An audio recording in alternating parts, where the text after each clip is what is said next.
Hello again, everybody. Ben Joravsky here. We're calling this I'm Not a Puppet Wednesday, and here's why. I momentarily forgot the date. Standing by is the great Robin Washington. What a thrill to have him on the show. Writer, editor, journalist extraordinaire, proud graduate of Lane Tech High School. I think he may be the first Lane Tech graduate we've had on the show this year. We've had quite a few Whitney Young grads, but now we're reaching out to Lane Tech on the corner of Addison and Western in the city of Chicago. Before I get to Robin, I just have to say something. This has had me laughing, man. So it's been a kind of a crazy day today. I had to dash my family all in town visiting to O'Hare. I didn't have a full opportunity, as I usually do, to read the morning's New York Times, showing Robin that I actually get a newspaper. He's impressed.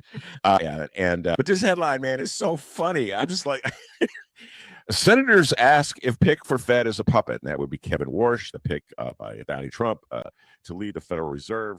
Of course, he's a puppet. I mean, that's why Trump picked him. I mean, it's so odd. Sometimes I'd be funny to get Robin's thoughts on this because he spent a lifetime in journalism, and you got to play a certain game when you're a mainstream journalist, and you have to pretend the system is legit when, of course, it's not legit. In this particular instance, Donald Trump has made no secret whatsoever that he wants a puppet to be in charge of the Federal Reserve.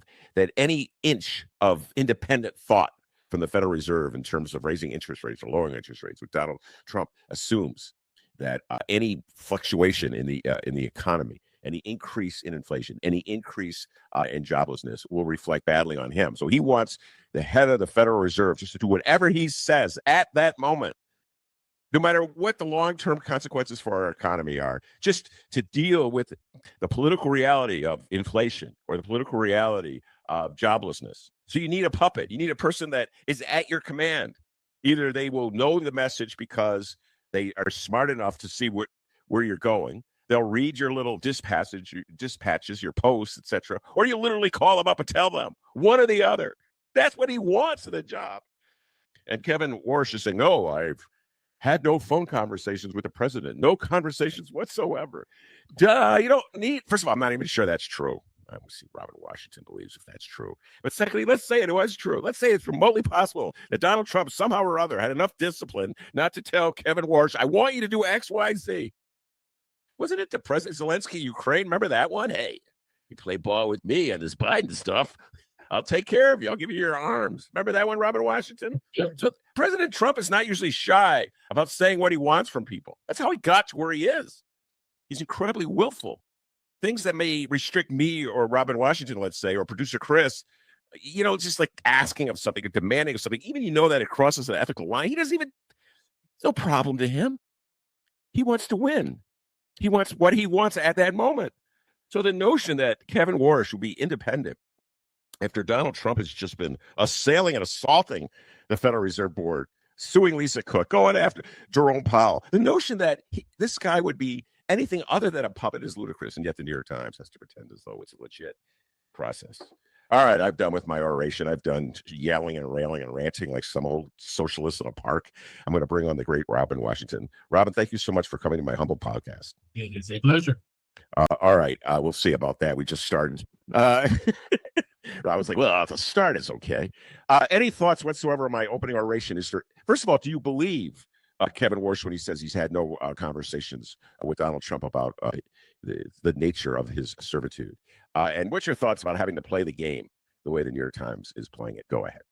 Here's where I am a real stickler and purist as a journalist, in that I've not just myself, but I caution or rail to my reporters and all.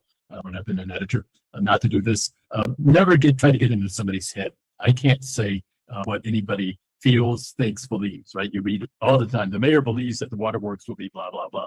Well, you don't know what the mayor believes. He says the waterworks are great and wonderful. But for all you know that water is flowing to his house in exchange for a check, right? So, I mean, and I can't believe even New York Times, friends work there and everything, highly respected. Well, but no, I do see thinks, feels, believes in the reporting. So I think if you start there, it keeps you from going off into directions like this one. This one is speculating on something that you're saying we all assume to be true. We know the answer.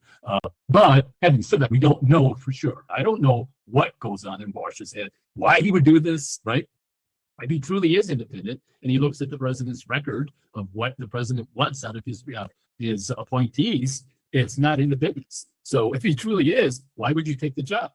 And if he isn't, then, and by the way, what I'm giving right now is an analysis that that story could have done. Again, not criticizing our fellow journalists and everything, but I think this is a little more honest. So if the story, and this is where I'm sure I didn't read it, the Times was correct.